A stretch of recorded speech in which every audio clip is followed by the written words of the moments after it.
I don't much like going into my testimony about the AIDS attack, at least not very much anymore, because it's just awfully demeaning.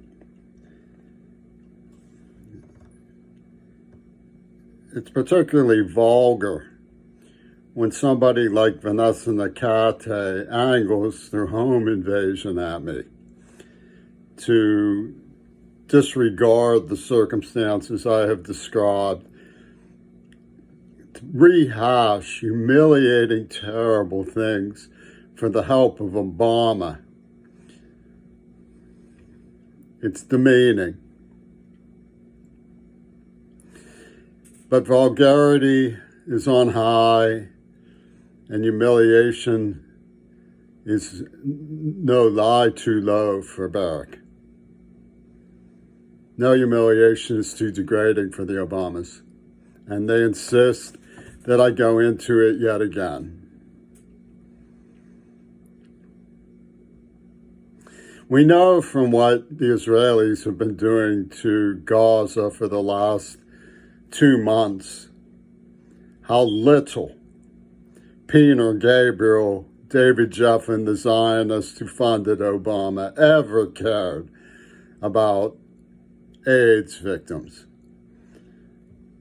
Oh, they get AOC to make all the sorts of yammering brays about the rights of transgender people, but it's all in the abstract. They kept the truth from the public and let them die, and then they played a foolish game of turning them on me, which they're still at. That's why there's nothing too degrading for Obama. Nothing is too degrading. The annihilation of Gaza, and he's barely said a peep. What do you think he's going to do? You think he's going to care that a little white boy who was deaf and battered and read Who Speaks for the Earth, was humiliated by adult violent pedophiles, that Israelis dragged him through glass and did unspeakable things in the night to him while he was sleeping, that Michael Reagan craves to hear more of over and over again. And that Vanessa Nakate dares me not to indulge her, because there's money in a bag by Roger Waters. This shiftless, evil, stupid Nazism in broad daylight. Now I have to go into it again. Well, let's talk about Tim Wolf, who wears the cloak of deception as a family member. Woo-hoo! One man said to me, who was quite indulgent of all of the truths, with family like yours, who needs enemies?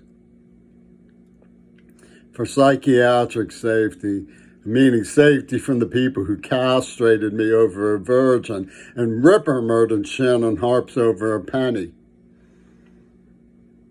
I have to keep in touch with the loved ones to the best of my ability to keep the peace in the family. Because I don't want to be Rippered no more. So he wants to play narrator. Ain't that something? After taking me to a sickening film like Going Places, when one of his Zionist friends told him it would be so beautiful. And then I get kidnapped and tortured. And how does it end? It ends with a gunshot. Oh, those Breckers, they're a caution. Want to know what he said about me? My mother had to sell her house in tears beyond tears. It was an absolute trauma for her because I had to escape. I was hiding in the towel closet. I had no idea what was happening. The people who were making secret tapes of me were supposed to be watching me and protecting me. They drove off when grown men subjected me to batteries that led me sprawling on my back on the concrete in the night of the alleyways of Beatty Street Gang, where they pulled swastika bayonets on me. And guess what? Outside the house of Ronnie Zazinski. I got up saying to myself, how can anybody do that to someone else? Oh, what an evil soul I had.